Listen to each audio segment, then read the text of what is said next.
Hey, so you walk into my shop with a handful of old coins. I love that. Let's talk about some really cool ones. Danish copper coins. You see, back in the day, everything wasn't about big silver and gold pieces. The average person needed something for their day-to-day life. We're talking about buying a loaf of bread or a beer. That's where copper comes in. In the 16th century, Denmark was a major power in Northern Europe. But for the common folk, making change was a real headache. Imagine trying to buy a fish with a big silver coin. It just wasn't practical. So, the king and his money guys knew they had a problem to solve. The solution came from an idea that was already catching on across Europe. Countries started making small coins out of cheaper metals, like copper. In Denmark, this happened under King Christian IV. He was a real builder, a guy who wanted to modernize his kingdom. Around 1624, he introduced the first official Danish copper coins. These were called skilling. This was a huge deal. It was like going from trading baseball cards to having actual pocket money you could use anywhere. For the first time, a farmer or a fisherman had a coin that matched the value of the small things they needed to buy every day. It totally changed the game for the Danish economy. These first copper coins weren't fancy. You gotta remember, this was the early 1600s. The technology was simple. They were basically small, flat discs of copper. On one side, you'd usually see the king's monogram, a fancy C4 for Christian IV. This was important because it showed the coin was official. It had the king's stamp of approval. On the other side, you'd find the value, like one skilling danske. The designs were rough, but they did the job. They gave people a way to trade that was fair and easy. It helped a baker sell more bread and a shoemaker sell more laces. It was all about making life simpler for everyone. The introduction of copper skilling coins connected Denmark to a bigger global story. Think about it. At the same time, early American colonies were struggling with their own money problems, using everything from Spanish silver to wampum beads. Europe was in the middle of the 30 Years' War, a massive conflict that cost a fortune.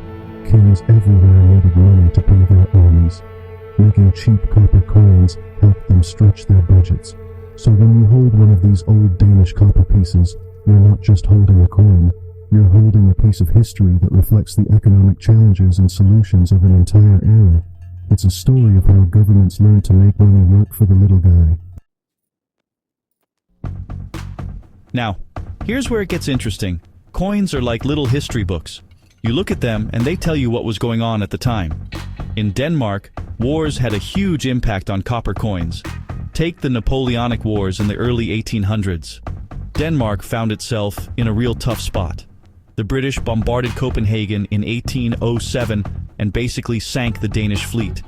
This event led to what's called the state bankruptcy of 1813.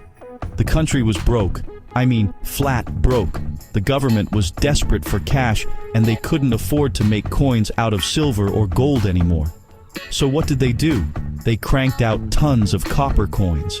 These wartime coins are what we in the business call tokens of necessity. They weren't worth much in terms of the metal they contained, but they were backed by the government's promise. People had to use them. The designs from this period are fascinating.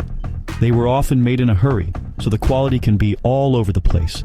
You might find coins with simple crowns or the king's monogram, but they look cruder than earlier issues. This was a direct result of the economic crisis. The coins themselves tell a story of hardship and resilience. They show how a nation tried to keep its economy going even when everything seemed to be falling apart around them. Another big event was the Schleswig Wars in the mid-19th century. These were conflicts with Prussia and Austria over who controlled the southern duchies of Schleswig and Holstein. Wars cost money, and again, copper coins played their part. The design started to get a little more sophisticated by this point, under kings like Frederick VII. You'd see more detailed crowns, oak wreaths, and sometimes symbols representing the kingdom. These coins were used by soldiers in the field to buy supplies and by families back home trying to get by. Every time a new king came to the throne, the coins would change to show his face or monogram, reminding everyone who was in charge. You can trace the ups and downs of Danish history just by lining up these copper coins. A well-struck coin from a peaceful time under a prosperous king looks very different from a crudely made coin from a time of war and bankruptcy. For a collector, this is gold. I mean, it's copper, but you know what I mean. Some of the rarest pieces come from these chaotic times. For example, there are some Rigsbank dalers from the Napoleonic era that were printed on paper, but had values tied to copper. Finding a rare copper skilling from 1812, a year before the bankruptcy, is a great find. It's a tangible link to a moment when a kingdom was on the brink. Things change. That's one thing you can always count on. In the world of coins, big changes often happen for big reasons. For Denmark, the big change came in 1873.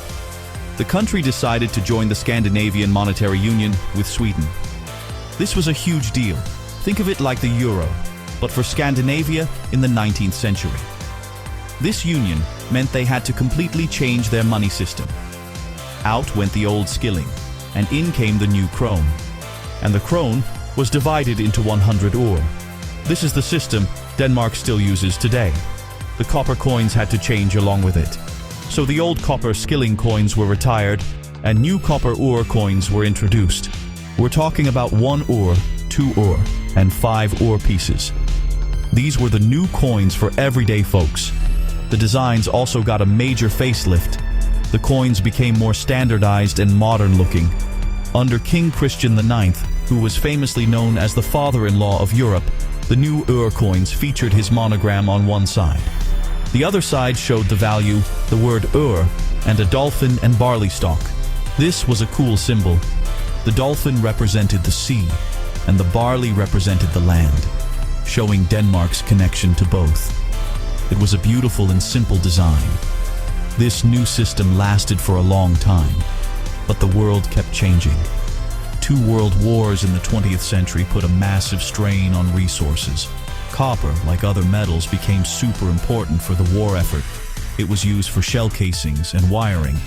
So, during World War I and especially World War II, Denmark had to find substitutes. Instead of copper, they started making their small øre coins out of zinc and aluminum. These coins feel different. They're much lighter. They look different too. The designs were often simpler because these metals were harder to work with and didn't last as long. When you find one of these zinc or aluminum coins from the 1940s, you're holding a piece of World War II history. Denmark was occupied by Germany during the war, and these coins are a quiet reminder of that difficult time. They represent rationing, scarcity, and a struggle for national survival. After the war, when things got back to normal, Denmark went back to making its ore coins from copper, and later, copper-plated steel or bronze. The designs were updated with new monarchs, like Frederick IX and the current Queen Margrethe II. Each coin is a little snapshot of its time, reflecting the art, politics, and economy of the day. So, where are all the copper coins today? Well, if you go to Denmark right now, on this day, November 19th, 2025, you won't get any small øre coins back as change. Inflation is a powerful thing. Over time, the smallest coins become worth less than the metal and effort it takes to make them. The 1, 2, 5, and 10 øre coins were all taken out of circulation years ago. The last one to go was the 25 øre coin, which was retired in 2008. The smallest coin you can use in Denmark today is the 50 øre piece, and it's made of bronze, which is mostly copper.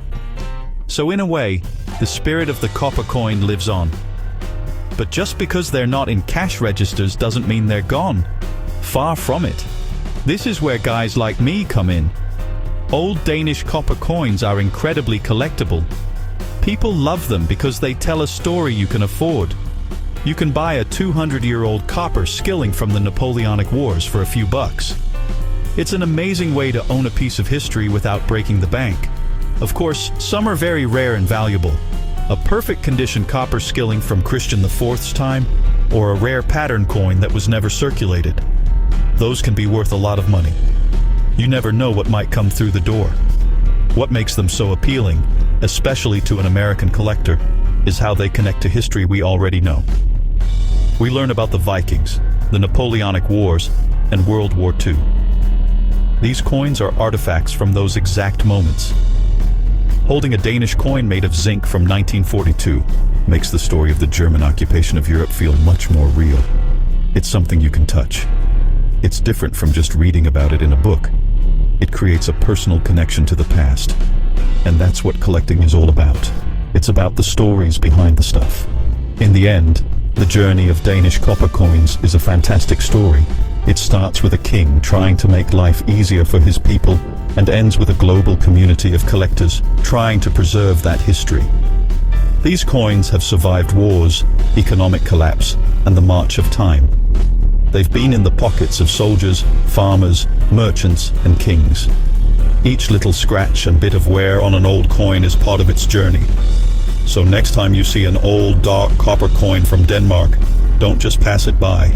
It might not look like much, but I promise you, it's got a story to tell, and you never know what it's worth.